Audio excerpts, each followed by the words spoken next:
Hello Spank U listeners. We want to hear about your first kinky experience, how you first dipped your toes into fetish and BDSM, the what, the where, the how, for a special phone-in episode. All you need to do is record a voice note with your unique story and send it to us via email at spankunext with a U at playamedia.com. That's PLAYA media.com. Or private message us on Instagram at Spank U Podcast. And follow us there if you haven't already. All your kinky confessions will be anonymous, so no names or identifying details. And if you're not into recording yourself, write it down and send it to us, and we'll get a voice actor to play you. Okay, let's start the episode.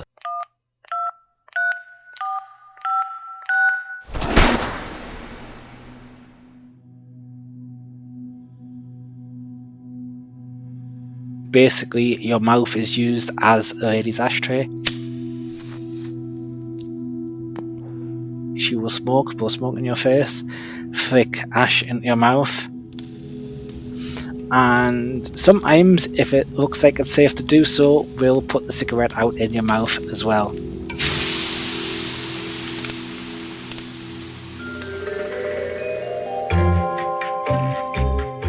Hello and welcome back to Spank U Next. We are your hosts, Anna and Gregor.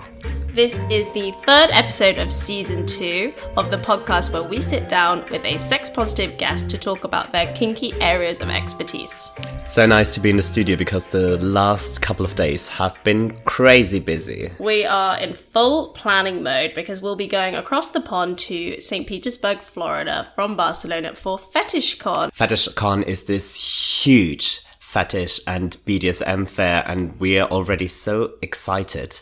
If you would like to join us there at the moment, as you know, we work for Fetish.com, and on Fetish.com we are having a challenge running and you can win tickets to FetishCon. Yeah, there are 4 tickets up for grabs. All you need to do is sign up for free and enter the photo challenge and just submit 3 kinky photos of you in summer party mode.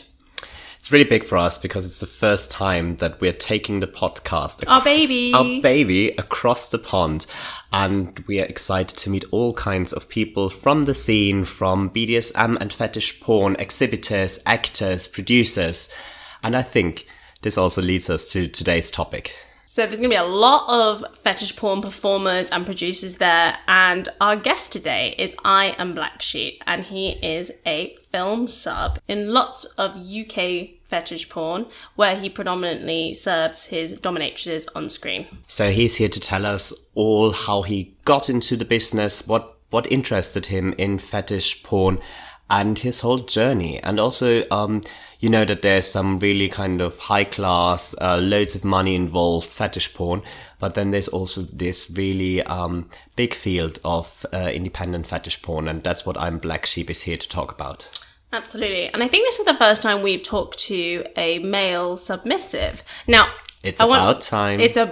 You asked, we delivered.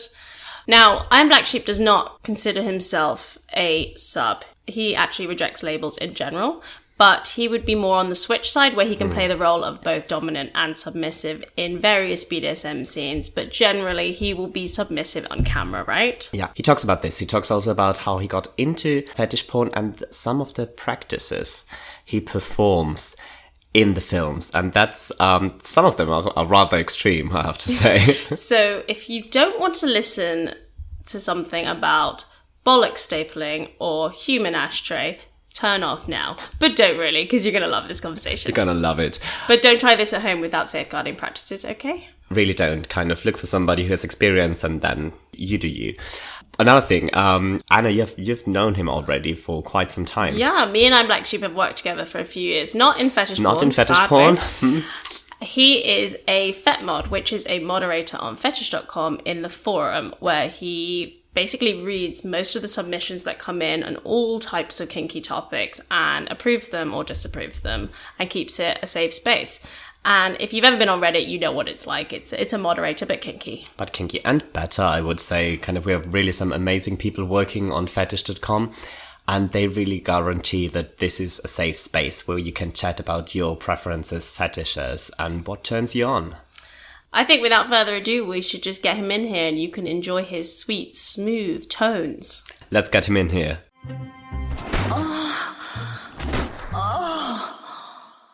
Welcome to Spank U Next. We're super excited to have you here. Obviously, we know you as a moderator on Fetish.com, but we will circle back to that later. First of all, just tell us who you are and what you're into. Eyemblacksheep. I live in the northeast of England. I am into an awful lot. Splosh was one of my first loves. Tell us about Splosh for those that don't know. So Splosh is also sometimes known as wet and messy, but it's usually around getting messy clothed or not clothed, involving messy substances, which could be foodstuffs or slime is very popular. These days now, if I want some gunge, I can just go on a website like Messy Supplies and order something either pre-mixed or the powders. In the olden days, you had to write the Natrosol company and tell them you were having a fundraising day, and they would send you a bag of powder and instruction how to mix, and you would have to mix the powder up and add some non-toxic paints. But you just some stuff like cream and custard is easy enough. Or if you want the other person to suffer, beans, tomatoes, anything savoury. Oh, Wow. yeah. And how did you find out you're into this? Oh, it was one of those things. I was young and browsing the internet, and I think it might have been a magazine like Bazaar magazine or something, and there was a little section in the middle which had something like the Worldwide Weird kind of thing, which was this as well. This was a different time for the internet. It was basically, there was a website which I think still exists called Feminic, and they basically says, have you ever fantasized about women spitting, pissing, pouring food on each other? Then why not check out this website? And I did, and things grew from there. I found the UMD, which is the Ultimate Messy Directory, which initially was more of a forum and a directory site, but now of course it's got its direct downloads and all sorts. And what I was initially looking for and what I found were two different things. There's some websites where they reckon that their customers are split 50-50 between people who like it for the pornography element, that it is their fetish, and people who like it for the slapstick, because I think there is elements where it's throwback to childhood for a lot of people. That, like, you know, it's a Saturday morning, you watch Saturday morning TV for the children, which has got your cartoons on and some kind of gungy game show. So when you're a child, all you have to worry about is that you've got your cereal and you don't miss the cartoons, and the celebrity you like does or doesn't get messy. And I think there's a little bit of a throwback in there for some people, not every. Oh, that's interesting. Yeah. You've been in the world of fetish and BDSM for a long time. So when was that you discovered these websites? That was when I was too young to be on those websites. Don't worry, we've all been there. And sense. at the time, I didn't actually see it as a fetish, but it wasn't until a little bit later that I started to say, actually, yes, I do see this as a kind of sexual thing. And it's possibly the same with some of my other early fetishes as well, like, say, foot fetish. At the time, I quite liked the romantic-sized idea of it. That, like, again, this is something that probably ties in with a few kind of, like, cartoons again, where the idea of kissing somebody's feet is, like, dirty and disgusting, but it's also an action, so it's therefore an act of, like, love. And so I kind of felt that I had this possibly over-romanticized idea of it. And then again, in later years, it's developed that this actually is a major part of my fetishes.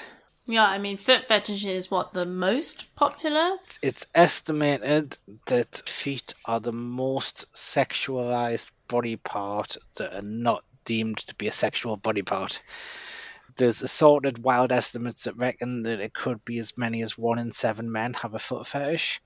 But like a lot of surveys, some of these are slightly skewed. So it's kind of like, have you ever had these kind of fantasies? So it's not an exact science, but certainly it's probably one of the most common. Yeah, and I think there's also so much symbolism to feet, what it means, how certain people walk, for what people, feet are kind of dirty, feet are powerful, so kind of there's already so much coming with feet. So this is the whole fetish aspect. But you're also really into BDSM. Can you tell Yeah. us about how you discovered that? So I was 19 or 20. I texted a friend about a gig, and she replied back saying, "Yeah, I'll come to the gig, but I'm going to go after the band because I'm going to Tension." I replied back, "What's Tension?" She replied back, "It's a fetish club." I replied back, "Can I come?" She replied back, "Yes." So I went along, not quite knowing what to expect. Dress code was no problem. The gig I was going to was a goth club, so I could just wear what I was wearing. It ended up everything from the first time I was flogged to the first time I was spanked. There was a lady who was selling kisses for charity, so somebody paid her £1 to kiss my ass. They, And this is all in one night. yeah, Lots and of firsts. Yeah, lots of firsts. it was also technically my first kiss. No. And my second kiss Well, go was you. it was You went into the deep end quick. So the first time when you kind of like 2001, Yeah. 2002, you first discovered kink, discovered BDSM, and then you took a break and came back 2013, and now is when you kind of fully dived into the scene. yeah. Kind of now I've almost tried to make up for lost time.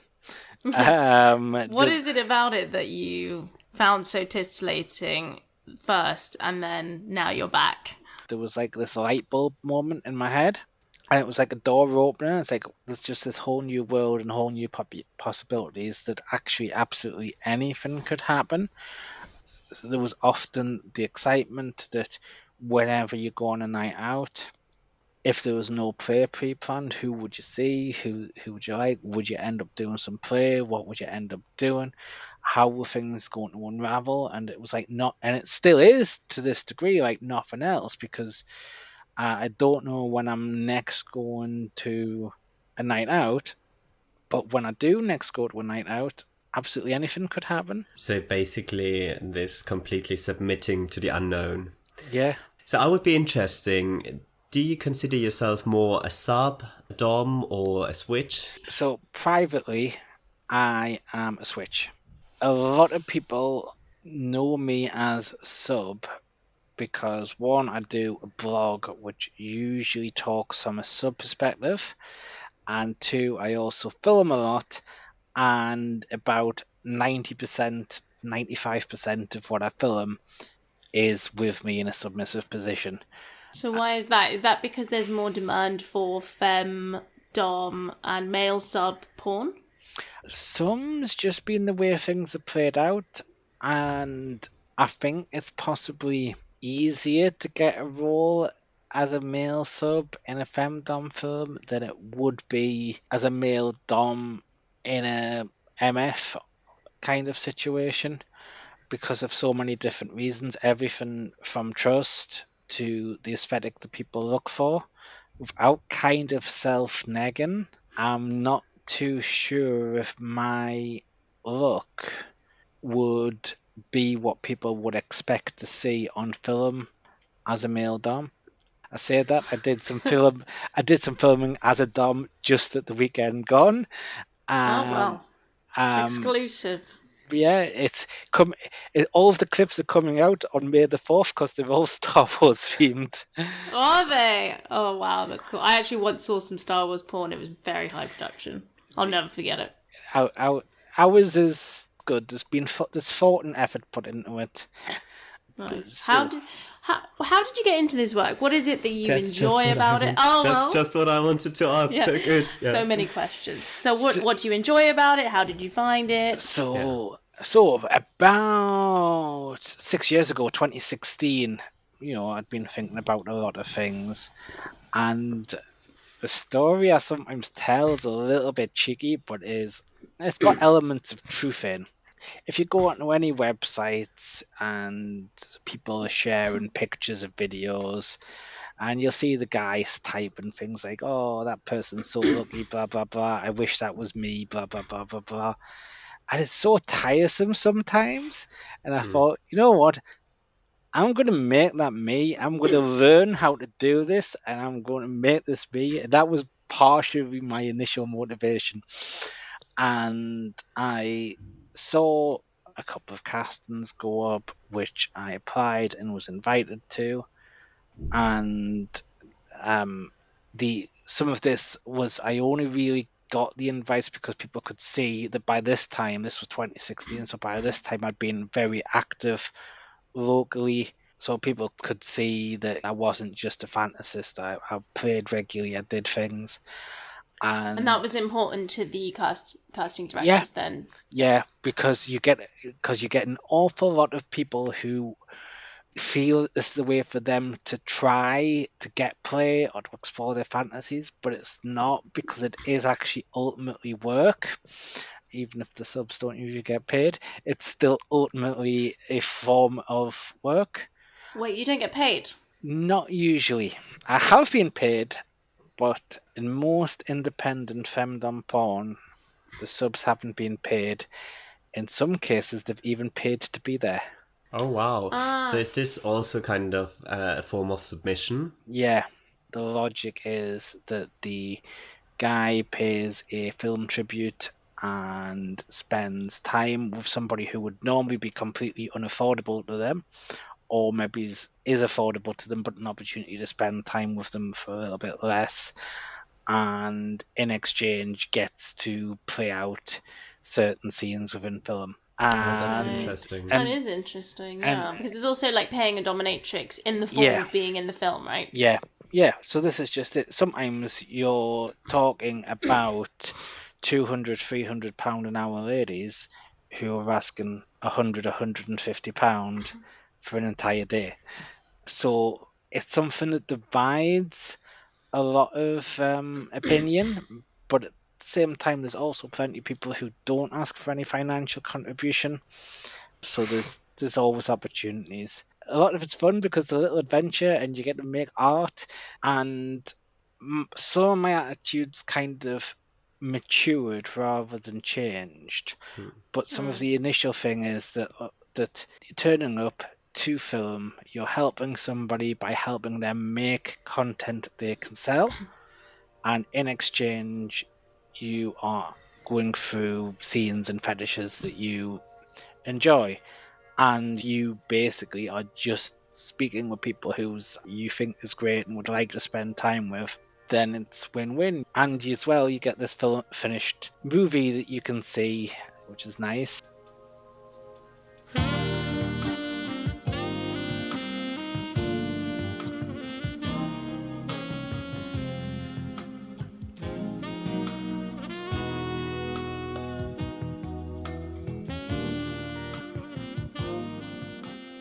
Now, we're skirting around the issue. We'd like to know what kind of things you do on film. Like, what do you enjoy doing? What won't you do? Etc. So, my personal favourite is obviously foot fetish is my main fetish. I am also into water sports, but that is sometimes a little bit of a difficult one because some sites you can't sell it on because it's not permitted on every site. Water sports, for again anyone that doesn't know, is urine. Definite favourite. But a lot of mine are quite intimate. Human ashtray is something that I've got very much into. Oh, you have to talk about this, yeah. So human ashtray, it's a little bit of objectification because basically your mouth is used as a lady's ashtray. She will blow smoke in your face, flick ash into your mouth, and sometimes if it looks like it's safe to do so, we'll put the cigarette out in your mouth as well. When I say it's safe to do so, there has to be enough spit around, which could be either in your own mouth or she could spit in your mouth first, because if there's enough spit, it helps cool the cigarette. If there's not enough spit, you end up burning your tongue. It hurts, but I was gonna say, that sounds really painful. It hurts, but it's not too serious. The best analogy I can give, if you've ever got a pizza out the oven and you bit into it a little bit too quickly. Okay. So it sounds like it's quite extreme or hardcore end of BDSM. Would that be fair to say, the porn you do? It looks worse than it is. Right. Okay, what does that mean? I don't think a lot of what I do is that extreme. I did do human ashtray the other week with a lady who'd never done it before, and afterwards she asked me how I did it, and I said it's actually quite easy to do. I suppose if you find the concept of ash in your mouth or smoke in your mouth disgusting, then it's difficult. But there are subs who are big pain subs who can take a hell of a lot. I am not a big pain sub. You're not? Okay. I will do impact play, but I can't do some of the same levels as some of the other guys. The other week I possibly did something that could have been deemed extreme. We did some medical play, and the lady basically, she took a stapler and stapled up my cock and balls. Now, I Oh think my for God, people outside the community, they think that's fairly extreme. Fairly extreme, yeah. But I think medical play in general, also, there's a lot on Twitter. If you see it, it looks pretty intense for the unknowing eye. It was pretty intense. It was it was difficult. I think, in retrospect, the thing I found most difficult is she'd also fitted me with a catheter. And she'd also attached me to a drip, which was to make me keep pissing into the catheter. And one thing we had both pre-agreed, which was also pretty wild, is at one point when the drip needed refilled, this drip was a water tube into my mouth rather than going into my body. When it needed to be refilled, she refilled it with her own piss. Okay. Yeah, I mean, are these things that you talk about before? I imagine if you're in this scene, like any BDSM scene, is there a safety guardrail around what you will do, what you won't do, safe words, etc.? I assume there are, but, if you want to explain. When I turned up for that medical day, for example, we already knew beforehand what we were going to do and what we were not going to do. There was even a couple of things on the we might do list that we dropped. Because this was also the first time you worked with this woman. Yes, so that would have all been too much. But yes, safe words can always be used, and that was something in my thing that went wrong 6 years ago.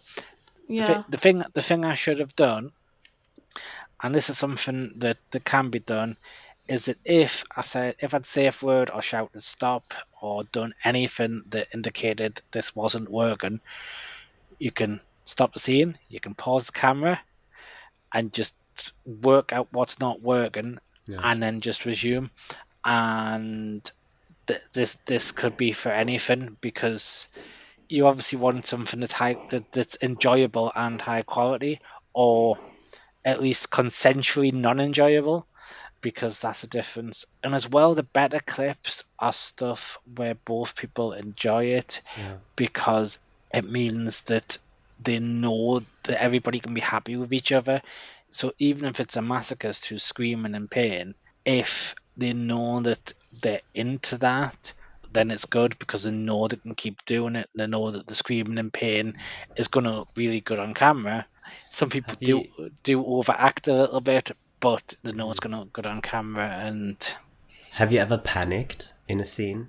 Yeah, but the last time I panicked over anything was because I thought I'd ruined the scene. And so it is pressure to be on screen, isn't it? Yeah, and that basically, I had completely messed up. I had a collar on that had actually caught me funny, and it was actually a little bit too tight. And we were doing a worship scene that was going to end in arse worship, but it was going to start at the base, at the foot, and work the way up the leg. But each movement to the next area could only be on command or instruction. Brilliant, perfect, this sounds very fair. So, okay, start with my ankle, great. Now work your way to my calves, okay. Then I think she gave me an instruction to a thigh, and I hadn't heard it properly, so I was still on the calves, and she was like, "Where's my thigh?" It's there. And then she started saying, "Right, are you stupid? Right." It was kind of like a GCSE biology. It's like, "Right, where's my calf? Where's my shin? Where's my tibia?" I don't know. And it actually, when the scene finished, I actually cried a little bit because I thought it messed up. Yeah. There was just the two of us, and she stopped the camera and ran over to give me a hug. It was like, that was brilliant. It's like, Aww, that's so nice. It's like, because you couldn't script that, because you couldn't like deliberately be That's stupid.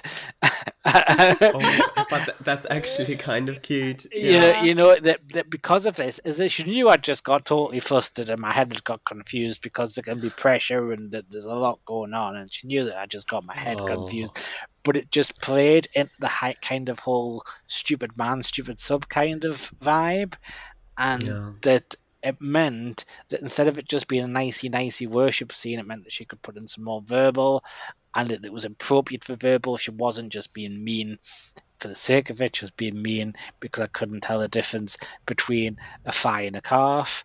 You know, it's not like a TV show that if somebody messes up the lines, you can keep redoing until they get the lines right. There's a lot of stuff you've only got one take because, you know, if it's a water sports scene, you can't just piss again. If it's a ribbon Yeah. scene and you've got to redo it, you're marked. So there's a lot of stuff that feels like it's one take. So it can sometimes be a little bit pressure, and it's not always as easy, especially as there'll be lights beaming down with all the heat. How Yeah. big is this scene in the UK then, the fetish porn scene? There's a lot of people do it, but there isn't that many big producers or studios. So a lot is very DIY. Some of the studios aren't really studios, they're just individuals who've used brand names or small little groups. So, for example, I now have my own studio. It's a brand name. It's still me. I will sometimes use other subs, but it's ultimately me under a brand name. I'm not a big production with a big warehouse and lots of money. What's It's your studio name? domestic femdom. So it's basically me and my camera, and it's partially because Eyemblacksheep's a stupid name. So, but it's kind of like weird to kind of use as a perform. And I've thought about doing a separate performer name, but I was speaking to some ladies earlier this year. It's like, I feel I'm stuck with this name. Should I get another name? And they said, don't. And it says the reason being is that usually the reason the guys change their performer name is because they've done something wrong and they're trying to hide it. Basically, if you change your name, some people might get suspicious and it might get a little bit a case of, well, what have you done? In most scenes, I'm usually just given a generic name anyway. It'll just be slave, assistant, Jedi master. So you also run a munch, right, in Sunderland? Yes, do. Yeah. Can you tell anyone that doesn't know, because obviously we hear the word all the time, but people might not know what a munch is and why you should go to one? So what a munch is a social for people who are kinky. Most regions in most parts of the world will have at least one. It's just usually a pub or a restaurant, and there'll be a space reserved or a space that's easy to get hold of, and that basically everybody who's there is kinky, and Yeah. it means now people sometimes have different expectations from munches, but if nothing else, you can go, you can sit down, and there's people here you know you can talk about kink with. If you go to the pub with your mates and you watch the football, it might not be the appropriate time to go, oh lads, I've always fantasized about being pegged. You know, for everything from fear of reaction to being mocked for it to whatever. And you know that in a munch, even if the person you talk to isn't in there, you know it's a kind of safer space to discuss this. And there could even be potential that it's a place where you could go to somebody and say, I've really been interested in learning how to do rope work. Do you know anybody where I could start with that? And the person might happen to be a rope expert, or they might not be, but they might be able to say, you know what, there's a peer rope group. You could go to that, or talk to this person. They really love their ropes, or I heard this book's really good, and it accesses knowledge and it accesses people who are effectively friends and acquaintances who you know you can kind of like talk openly with, that you know that it's a safer setting. In some cases, this can then be a gateway to other things because there's some kink events that are advertised and you might have always wanted to go to one but not know anybody. Well, if you go to a munch, you now know people who go there, so you won't be on your own. You'll be going with the people who you've met at the munch. And then, of course, also sometimes there's things that are not listed, usually because it's just a party in somebody's house. And this is a sub where people go, you know what, you seem cool. A few of us are having drinks on Friday. Come round. Yeah. So it's important that this is not a play yeah, situation, is it? It's that it's in a kind of neutral place to discuss kink, but there's no play actually happening at this munch. there's no play. Everybody will be in plain clothes. A little bit discretion might be needed because there's other people on other tables, but conversations isn't always solidly kink as well, because of course as well you sometimes connect people better with people who've got other things in common. So it might be that you're talking about computer games with somebody for a bit, but now this is somebody who you've got good rapport with. So if you're then asking deemed personal questions and not a stranger, you're somebody you've already got a connection with, you know. So if like somebody walked up to me and like, oh, like Black Sheep, introduced me to somebody, like, who the fuck are you? But if they've been talking to me for a couple of hours about music or about computer games or about whatever, and it's like, oh, I've seen some of your pictures online and I know that you know people. It's like, is there anybody you can recommend? I'm not going to introduce you, but I would say that if this is what you like, then this is what I would recommend. Yeah. So, for everybody who's listening and who might be interested in joining a munch, first question, can you just go there, and where do you find munches? So, yes, usually anybody can attend, providing it's not a small space or anything like that. There's a website called findamunch.com, which is quite comprehensive and is probably the easiest way to browse, although most of the links all take you to FetLife. Right. But partially because of the amount of time that's been online, that it's been a go-to of where it's been safe to list. Okay, so online generally. Yeah. Okay, great. And so, as I said, we'd circle back to it. You are obviously currently a moderator on Fetish.com, have been for many years now. Tell us about what you've learnt in the kink community from moderating.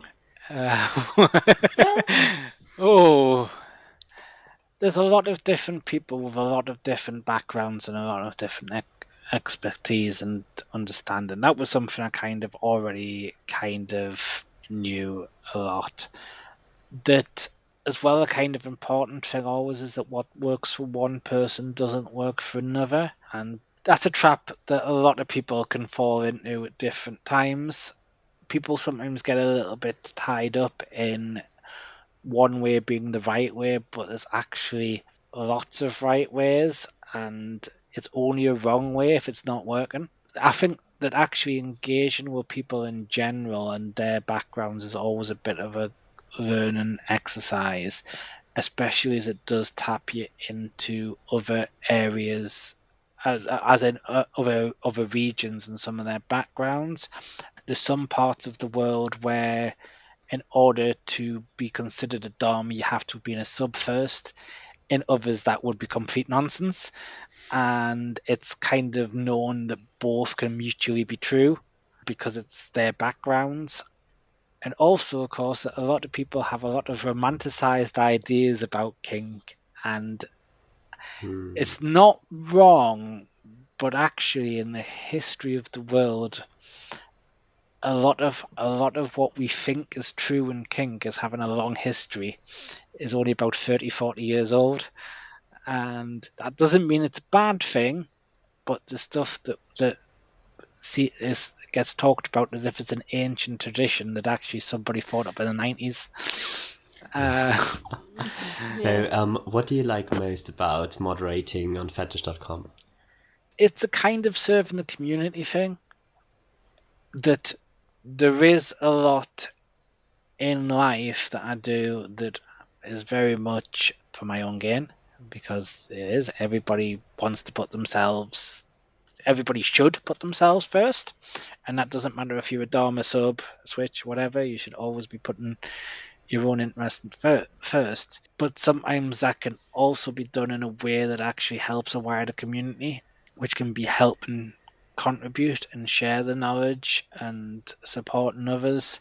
That if somebody's got a question and you can give some good advice, to make sure that you can put the good advice there. Other people will also have good advice, but other people will also have bad advice. So the more people that come on and put good advice, the better that is for everybody. That is beautiful. Thank you so much, Eyemblacksheep. Why don't you tell people where they can find you? Obviously, you've mentioned domestic femdom, but Yes. also you have a website and blog. I do. My website and blog is just my username. It's Eyemblacksheep.com, and domesticfemdom.com is my website for my store, which is it's a shop front. The links will take you to another verified clip store to be able to purchase with safety and security in mind. Amazing. Well, thank you so Thank much. That was really interesting. Yeah. Cheers. Thank you for having me.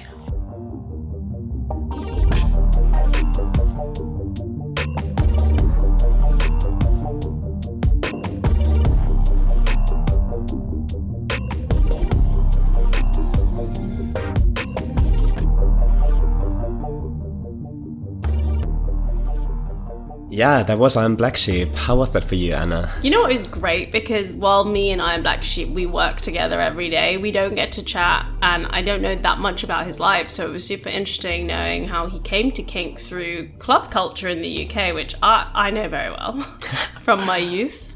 And so, yeah, I really enjoyed it. What about you? Did you learn anything? Do you want to go into fetish porn now? It's interesting, isn't it? Because we work in a very kinky office with loads of kinky people, but then still you know people one way when you work with them, and then you talk to them and discover that privately they have a whole second life. Yeah, we've been experiencing that with the podcast as well. Like more and more of our friends have Come opened out up to to us. us Yeah, and yeah, said, yeah. you know, I'm really into that you spoke about, especially the pegging episode. I have to say, a lot of my straight male friends have said, oh, I'm actually really into that. So we're learning new things every day. So kinky people, we're here for you. Absolutely. Cheerleading.